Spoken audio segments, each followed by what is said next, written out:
컨셔스 나인은 UDT 교육을 수석으로 수료한 해군 중사 출신 31살 청년을 만나기 위해 강원도로 갔습니다. 그는 최근 동해안 7번 국도에서 떠돌다 현재 삼척 장호항의 한 다이빙샵에서 스텝으로 일하고 있었습니다. 그는 내가 UDT가 된 이유라는 책을 쓰기도 했습니다. 책은 자신이 살아온 삶의 여정과 해군 특수부대 UDT를 도전하게 되는 계기와 과정을 그려냈습니다. 하지만 책을 쓴 진짜 이유는 따로 있었습니다. 그는 어떤 삶을 살고 있으며 자신의 목표는 무엇일까요? 컨셔스 나인은 작가 홍지재님의 이야기를 2편으로 구성해서 담아봤습니다. 작가님 안녕하세요. 안녕하세요. 네. 이거 작가님 차세요? 네네네. 차가 되게 오래돼. 이거 중고로 네. 엄청 싸게 샀어요. 그러셨구나. 중고로 100만 원에 네. 샀는데 네. 수리비가 네. 한 150만 원 들어간 거예요. 그렇네요. 보니까 뒤에 책이 한가득 있습니다. 네. 얘 책을 좀 읽으려고 네네. 한 100권 좀 넘게 네. 챙겨가지고 나왔어요. 책을요? 네. 작가님이 여기 계신 특별한 이유가 있습니까? 그러니까 이제 제가 작년에 전역을 했는데 이제 코로나 때문에 좀 계획했던 것들이 이렇게 많이 틀어졌어요. 그 계획했던 게 뭐냐면은 이 외국에 여행을 좀 오래 다녀야겠다는 생각을 했으니까 도보 여행식으로 해서 관련한 장비들을 이제 샀고, 이제 한 1000만 원 가까운 돈으로 이제 그 도보 여행용 장비들을 다 샀어요. 거리에서 생활을 해야겠다 싶어서. 네. 그리고 이제 프랑스에서 뭘 배우고 뭐 이런저런 어떤 계획들이 있었는데 코로나 때문에 이게 한 번에 물거품이 되더라고요. 언젠가 이제 어떤 거리로 나간다, 필드로 나간다, 어떤 여행을 하거나 이렇게 생활을 한다 하면은 이 장면이 아름답고 또 어떤 영감이 이렇게 마음속에 차오를 거 아니에요.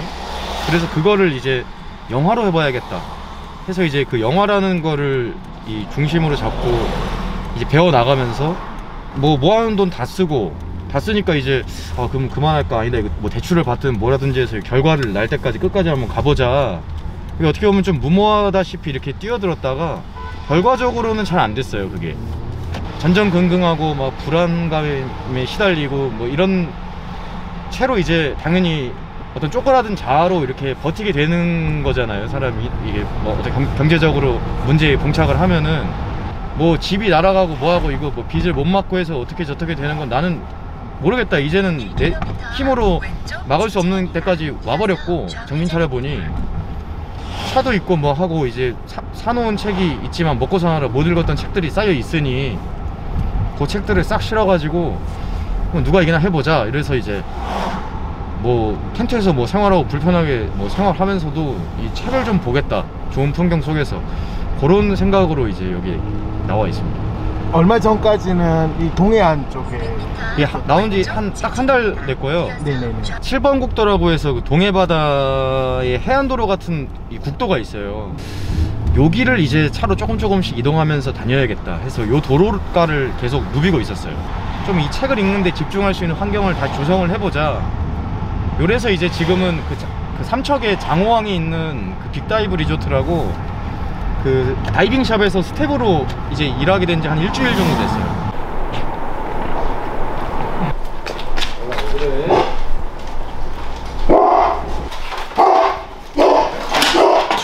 15년도에 해군병으로 입대를 했다가 네. 거기서 UDT 알게 되고 1년 뒤에 신분 전환을 해서 16년도에 UDT 훈련받고 임관, 그리고 20년도 작년에 4년 동안 UDT를 하고 20년도 작년에 전역을 했어요. 중사로. 예. 제대를 하셨네요. 예. 인관할 때 하사인가요? 하사로 인관해서 중사로 네, 전역. 중사로 예. 전역. 작가님은 이제 해군에 입대하기 전에 어떤 삶을 사셨습니까? 성균관대 철학과 다니다가 중퇴를 했고, 영어 수학 과외 교실을 한 몇 년 운영하고 이제 과외를 좀 오래 했고요. 산티아고 순례길에 갔다 오기도 했고, 예, 그렇게 지냈습니다. 그 작가님의 그 얘기를 들어보니까 예. 부모님이 다 돌아가셨습니다. 예. 네. 어떻게 하시다가 그렇게 되셨습니까? 모르겠어요. 이렇게 또 얘기를 하면은 이제 약간 사연팔이 하는 느낌이 또 날 수도 있고 해서 조심스러워요. 항상 이런 얘기는. 저는 아무렇지도 않은데 이제 듣는 사람들이 이제 듣기에는 그런 게 조심스럽지만은, 어머니는 이제 한 4년 반 정도로 이제 투병을 하셔가지고 암투병을 하시다 돌아가셨고, 아버지는 이제 알코올 중독 그리고 네. 이제 어머니 드시던 항암약을 이렇게 술에 타가지고 네. 이제 음독 자살을 하셨습니다.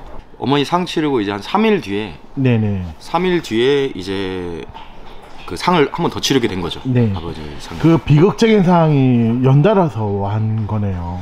네. 그렇죠. 그때 사실은 힘들었죠. 네. 예, 많이 힘들었죠. 그리고 작가님 같은 경우는 형 또한 또 불행한 삶을 사셨다고 얘기를 들었습니다. 예, 그걸 뭐 이렇게 뭐 마음에 병이 있다 해서 그걸 이제 불행하다고 제가 뭐 생각하진 않지만은 조현병이 있어가지고 그러니까 원래는 엄청 이제 수재이기도 했는데 그 사람이 근데 이 어떤 가정 폭력과 이런 스트레스에 그 사춘기 때 시달리면서 이제 마음의 병을 얻어서 조현병 진단을 받고 뭐 이제 노숙 생활도 하고 뭐 이렇게 하다가 그 사회복지사님한테 구조가 돼가지고 그래서 이제 뭐 복지 서비스도 받고 있고 지금은 이제 뭐 임대주택도 받고 있고 기초수급도 받고 있고 이렇게 지내고 있습니다. 집안의 불행은 아버지로부터 결국은 시작됐던 거네요. 그렇죠. 네. 아버지가 좀 가족들에게 많은 스트레스를 주고 폭력적이었고 이제 알코올 중독에 네. 일을 안 하고 네. 그러니까 가정에서는 이제 독재자처럼 하지만은 밖에서는 네. 이제 무능하고 그런 것들이 네. 가족들한테 영향을 네. 많이 네. 미쳤죠.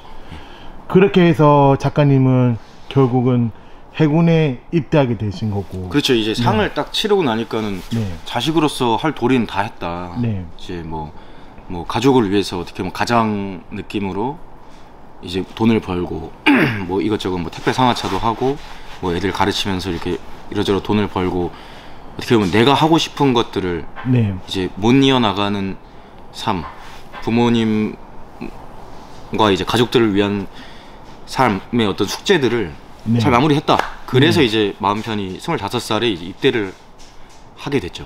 이제 가기 전에 이제 뭐 산티아고 순례길 한번 가보고 싶다. 거기를 이제 외국도 내가 못 나가 봤지만은 네. 거기를 가면은 이제 사람들이 어떤 인생의 전환점이라든지 뭔가 생각을 정리할 필요가 있을 때 그 길을 많이 간다 하더라고요. 그래서 거기를 내가 한번 가봐야겠다 해서 갔다 오니까 집눈 꾸려져 있고 입대 날까지 한 보름 남아 있으니까 요거를 뭐 배낭 메고 훈련소까지 또 걸어가 보자 해가지고 이제 한 1200km 정도를 2달 동안 이제 걷고 그 해군 일반 병으로 입대를 했었죠. 네. 거기서 이제 UDT라는 게 있네. 근데 내가 살아온 삶이나 어떤 내가 지금 가지고 있는 생각들, 내 지금 이 주파수랑 그게 이제 딱 맞아 떨어지는구나 해서 거기서부터 이제 그 UDT가 되기를 꿈꿔서 1년을 준비해서 UDT 입대를 했죠. 네. UDT라는 곳은 어떤 곳인가요? UDT는 이제 요즘에는 뭐 강철 부대라든지 뭐 유튜브 뭐 여러 매체를 통해서 UDT라는 부대가 많이 이제 사람들이 알게 됐죠. 그 해군 특수부대인데 뭐 수중에서 폭파도 하고 잠수도 하고 뭐 낙하산 메고 뛰어내리기도 하고 이런 그런 데죠. 그런 데인데 이제 약간 그 훈련 받으면서 UDT에서 제가 어떤 배우고 경험한 것들을 이제 좀 어떤 상징적으로 생각을 해보면은 UDT라는 훈련소에 퇴교 종이 있어요. 그러니까 내가 이 훈련을 못 받겠다, 나가겠다 하면은 이거를 종을 치고 자기 손으로 종을 치고 이제 나가야 되는데 거기에 이제 그 그림이 하나 그려져 있어요. 그림. 그 그림이 어떤 그림이냐면은 UDT는 그 상징이 이제 개구리예요. 개구리. 그래서 프로그맨이라고 하는데 그 퇴교 종에 그려져 있는 그림이 이제 펠리컨이 개구리의 대가리를 이렇게 물고 있는 거예요. 이 개구리는 그러면 어떻게 하고 있냐? 손을 뻗어가지고 그 펠리컨의 모가지를 잡고 있는 거예요. 그러니까 이거 어떤 경우에도 이제 포기하지 마라. 거기에 써 있는 게 이제 never ever give up이라고 절대 포기하지 마라. 이런 이제 문구가 써져 있는데 거기서 이제 배웠던 게 그런 거였던 거. 그런 어떤 안 포기하는 정신이었던 것 같고 그걸 조금 더 이쁘게 얘기를 해보자면은 그 전까지는 뭔가 뭐 무슨 책을 읽거나 어떤 사람의 얘기를 듣거나 이러면은 포기하지 마. 하면 돼. 이런 얘기를 들으면은 된대. 하면 된대. 된대였다면은 이거를 이제 나오고 나서 지금 생각에는 된다. 사람이 쉽게 안 죽는다.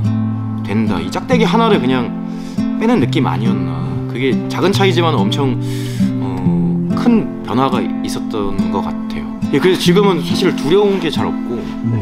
뭔가 안 된다는 생각 자체가 없고 뭔가 포기를 한다 이런 것이 이제 좀 맞지 않게 된 그런 느낌이 있죠.